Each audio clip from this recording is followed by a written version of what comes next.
So this is an example of a graph, and we're going to take a look at all of the different characteristics of it. In this first graph here, we're looking at where is the function f of x less than 0 or below the x-axis. That's what less than 0 means. Where are your y values negative? Well, if you look on the chart here, or on your graph, the y values are negative down here below the x-axis.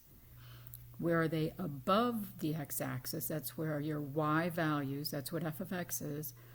Where are your y values bigger than 0? Where are they positive? So looking again on the y-axis, where they're positive is up here, 1, 2, 3, so on. It's above the x-axis. Where is y equal to 0? That's where you're on the axis, and that would be your x-intercepts, where you're sitting right on it. So the goal is to figure out, how do we tell somebody without using our markers, where are we, above, below, or on? And we do this by sort of sectioning off the graph. You can see where I've got the colors, and you can tell where it's above and below and on, but you sort of section it off this way. So see how I'm kind of just dropping a line straight down to indicate where it's above to the left, below to the right, and then another line straight down. And then I'm going to look at, okay, from the left to the left side here, this is out to negative infinity. So from negative infinity over to, it's between negative 1 and negative 2, so maybe negative 1.5. So from negative infinity to negative 1.5, that's where we're above the x-axis. Notice, like, kind of shaded over this way. That's where your graph is above the x-axis. So let's go to the above, from negative infinity to negative 1.5. And I use a parenthesis because, again, if I use a bracket, that's when I'm on the x-axis. That's going to be an answer down here in the last part. I want to be above it. Then another place that I'm above, I take a look from here, and this is, I don't know, about maybe 0.4, 0.3, maybe 0.3. You're kind of estimating it. Over to, and again, it's coming out here towards infinity. This region, this direction, from 0.3 out to infinity, that's where your graph is above. So I'm going to do a union, parenthesis, 0.3 out to infinity. Where it's below is in between here. So let me do a little shading again. So it's in between. Here's where it's below. So between negative 1.5 over to positive, about 0.3. Right, that's this region in here. That's where your graph went below.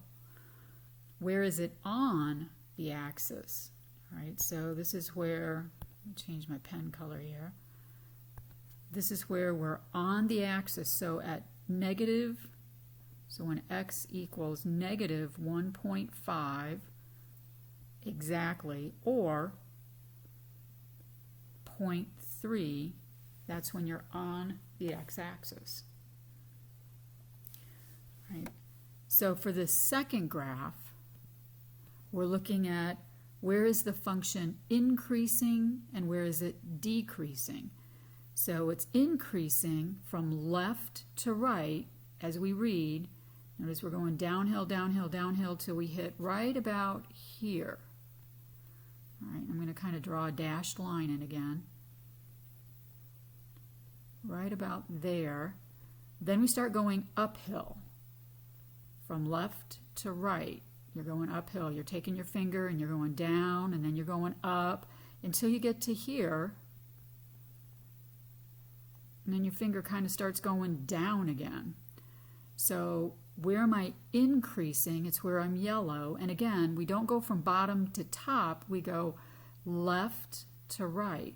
So maybe, maybe that's a negative 0.6 to, again, estimating maybe 1.6. It's a little past 1.5. I'd call that 1.5. So, you know, maybe 1.6. We're looking at this region in here.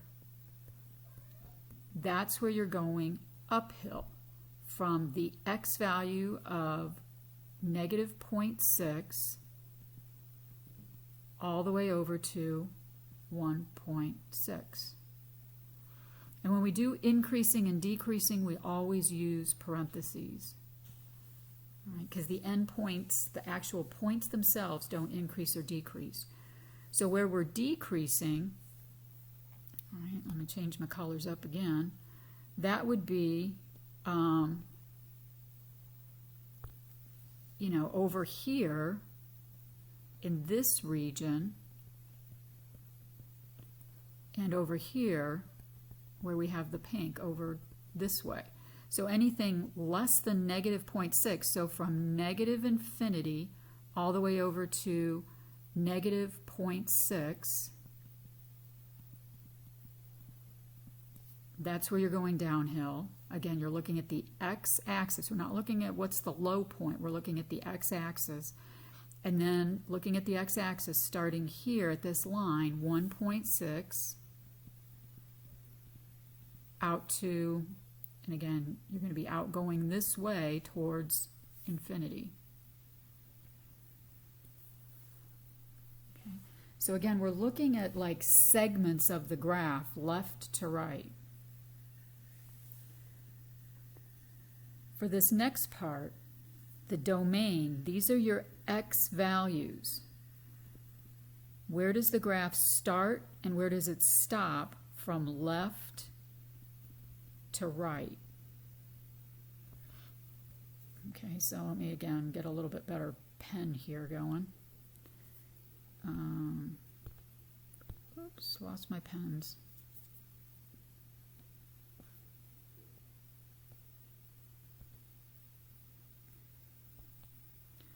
All right, so let me get a little bit thicker pen here. Or maybe not. All right, so the domain from the very left to the very right, you know, where does this start? Well, this is going to keep on creeping out to the left. I know it's going up, but it's also going left. We're not worried about up and down until we talk about range. So left to right, negative infinity to positive infinity. There is no actual starting point to the left, and there's no stopping point to the right. So we're going from negative infinity to positive infinity. The range goes from the bottom to the top. So the lowest y value, it doesn't start down here at negative infinity necessarily. We're not sure where this is going, but we're assuming the low value here is negative 2. All right, this kind of is just trailing off. I don't know that it's going to go completely down all the way. It could, you know, just slide and kind of slide along. So we're going to assume the lowest part is at negative 2. And then the highest part, it definitely isn't just here at like 2.5. Again, we're looking at the y-axis. It's not just here, 2.8. It actually is continuing to go up. So we're going to give it up to infinity here. Okay. And then the last question, we're finding actual points. And you're just being asked, you know, to fill in. Like when I'm given f of 1, you're actually given 1 comma, and you're going to find the corresponding y value. So when x is 1, I come on the x-axis to the number 1, and I go, how high up do I have to go to get the y value? So this is the point 1 comma 2. So my answer to f of 1 is 2. For this last one, this is the y value. So when y is 2, I'm looking for the x's. So this time,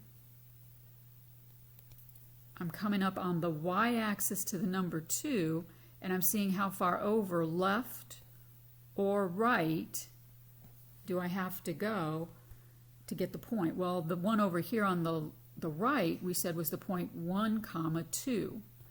So one of the x values could be 1, because 1, 2 is on that graph.